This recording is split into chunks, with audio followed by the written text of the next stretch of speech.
చూసుకుంటే ఎక్కువ బీచ్ దగ్గర లొకేషన్ అండ్ నైట్ లొకేషన్ అంటే ఏంటి దీనికి సంబంధించి వాట్ హ్యాపెన్? ఎక్కువ నైట్ టైమ్సే క్రైమ్ జరుగుతుంది అని ఆ బేస్డ్గా తీసారా, లేకపోతే ఎక్కువ వాటర్ ప్లేసెస్ బీచ్కి దగ్గర ఉన్న ప్రాంతాల్లోనే జరుగుతుంది అని తీసారా? సబ్కాన్షియస్గా నేను ఈ పాయింట్ నాకు ఐడియా వచ్చిందే ముంబైలో. సబ్కాన్షియస్గా ముంబై ఆ సముద్రం ఆ రోడ్ని, సో అలాగే నేను హైదరాబాద్ వచ్చి రాసినప్పటి నుంచి రాయడం స్టార్ట్ చేసినప్పటి నుంచి నాకు ఆ వైజాగ్ ఆ సముద్రం అనిపిస్తుంది తప్ప అక్కడే ఇలాంటివి జరుగుతాయా ఏం లేదు. సబ్కాన్షియస్గా అది వైజాగ్ మా టీం కూడా వైజాగ్ రోడ్లో ఇలా వస్తాడు హీరో అంటే వాళ్ళు కూడా వైజాగ్ అట్లా అనుకుని అయిపోయింది తప్ప బేసిక్లీ పెద్ద ఏం లేదు. అనుకుని వైజాగ్ వచ్చే కదా అలా బేసిక్లీ రాస్తున్నప్పటి నుంచి వైజాగ్ కనిపించింది అలాగే రాస్తాను. సో వైజాగ్ పేస్ట్ అని అట్లా ఏం కాకుండా జర మొత్తం మన తెలుగు రాష్ట్రాలలో ఏం జరుగుతుందో వైజాగ్ జరిగే స్టోరీ చూపించాలి తప్ప అది నిజంగా అక్కడ జరగలేదు. అంటే రియల్లీ బేస్డ్ తీసాము అనేది కాస్త వైజాగ్ ఫ్లేవర్ ఏమన్నా? లేదు, అది నేను బాంబేలో విన్నది, నేను వైజాగ్ అంటే మిగతా ఇన్సిడెంట్స్ అన్ని రియలిస్టిక్గా తీసాం కానీ వైజాగ్ ఇది జరగలేదు. మీరు ఫస్ట్ టైం ఇది సినిమా చెయ్యాలి, ఇది మన ప్రజలందరికీ తెలియాలి ఏం జరుగుతుంది అన్నది ఫస్ట్ టైం మైండ్లో ఎప్పుడు స్ట్రైక్ అయింది? నేను I think John 2018 John Chalo promotions అంతా అయిపోయి పీస్ఫుల్గా ఇంకా సినిమా అవుట్పుట్ బాగా వచ్చింది. February 2 రిలీజ్ అవుతున్నప్పుడు ఒక 3-4 డేస్ ముందు నుంచి స్టార్ట్ అయ్యింది. ఇది తీస్తే బాగుంటుందేమో ఈ పాయింట్, జనాలు తీస్తే బాగుంటుందేమో అని చెప్పి so let me sleep over it, కొన్ని రోజులు ఆల్ చేద్దాం నిజంగా తీయగలమా లేదా ఈ పాయింట్ ఉండేదాన్ని. సో ఇంకా తీస్తే బాగుంటుందని ఫిక్స్ అయ్యాను. చాలా పెద్ద హిట్ అయింది, దాని మీద వర్క్ చేయడం స్టార్ట్ చేశాను.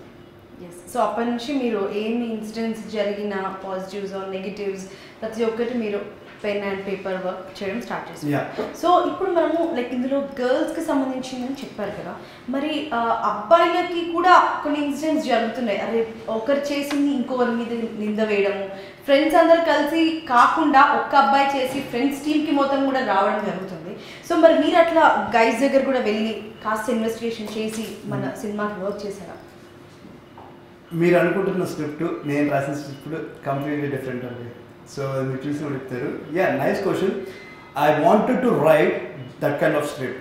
నేను ఒక స్క్రిప్ట్ కూడా అనుకున్నాను, బట్ అది ఆల్రెడీ వచ్చేసింది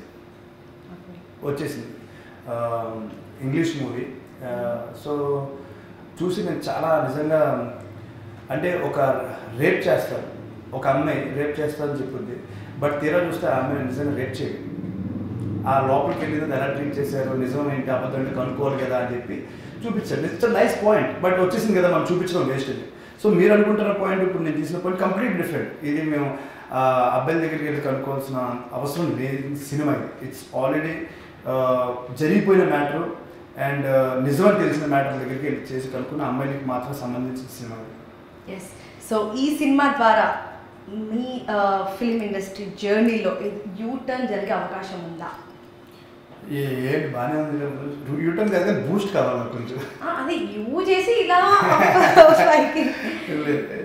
నో యూటర్న్ అయితే వద్దండి, చాలా బాగున్నా ప్రస్తుతానికి. కొంచెం బూస్ట్ వస్తే కొంచెం పైకి వెళ్తాను. ఓకే, మరి లైఫ్లో పర్సనల్ లైఫ్లో ప్రొఫెషనల్ లైఫ్లో యూటర్న్ ఎప్పుడు జరిగింది, బా సక్సెస్ అయినారు బై అన్న సాటిస్ఫాక్షన్ ఎప్పుడు వచ్చింది? సాటిస్ఫై అయ్యాను అంటే మాత్రం అక్కడ దాని ఆగిపోతాను, ఇంకా సాటిస్ఫాక్షన్ లేదు. And I will never get satisfaction నా feeling. And one more thing is కష్టపడుతున్నాను. అంటే ఈ సినిమాతో ఏంటని మనం చెప్పలేము కదండి, అది లేదు.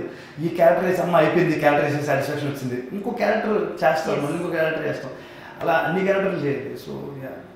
సో యాజ్ అన్ యాక్టర్గా everyone has a dream character చెయ్యాలి డెఫినెట్గా అన్న రోల్ ఏదైనా ఉందా? Joker character. జోకర్ మ్యాడ్ అయిపోయింది, జోకర్స్ మ్యాడ్ అయిపోయి చిచ్చి అసలు మనం వేస్ట్. అసలు ఇక్కడ ఎవరు పనికిరాం, ప్రపంచంలో అందరూ వేస్ట్ అనిపించేలాగా అసలు నెక్స్ట్ లెవెల్ అండి, నెక్స్ట్ లెవెల్ చేసేది. It's too good.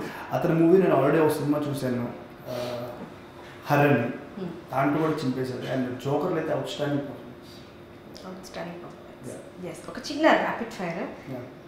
మీకు 3 PM to 3 AM మధ్యలో కాల్ చేసి హఠాత్తుగా నువ్వు రావాలి అన్న సర్ప్రైజ్ ఇచ్చే కాలర్ ఎవరు? Only from film industry. Rohit. No చెప్పరు, ఎనీ టైం నేను రోహిత్ వాళ్ళు నెక్స్ట్ నందిని రెడ్డి గారు వాళ్ళు చేస్తే నేను ఏ టైం అయినా ఎనీ టైం జంప్. సో మీకు బాగా నచ్చిన ప్లేస్కి ఒక పర్సన్ని తీసుకెళ్ళి సర్ప్రైజ్ ఇవ్వాలి అని అంటే ఎవరికి ఇస్తారు ఇండస్ట్రీలోనే? Only heroines. లాస్ట్లో పెట్టారు అందరినీ తీసుకెళ్తారు. అందరు ఎలా చుట్టూ అందరూ అమ్మాయిలు బాగుంటుంది. శ్రీకృష్ణుడు అవుతారు అన్నమాట. ఒకరు తీసుకెళ్తే అట్ అవుతారు, మళ్ళీ నేర్చుకుంటారు. అందరూ తీసుకుంటారు. సరే, మీరు వర్క్ చేసిన టీం ఇప్పటి వరకు మీరు వర్క్ చేసిన ఎవరైనా ఒకరు? మాలవికని తీసుకెళ్తారు. మాలవిక. మాలవిక. ఎస్.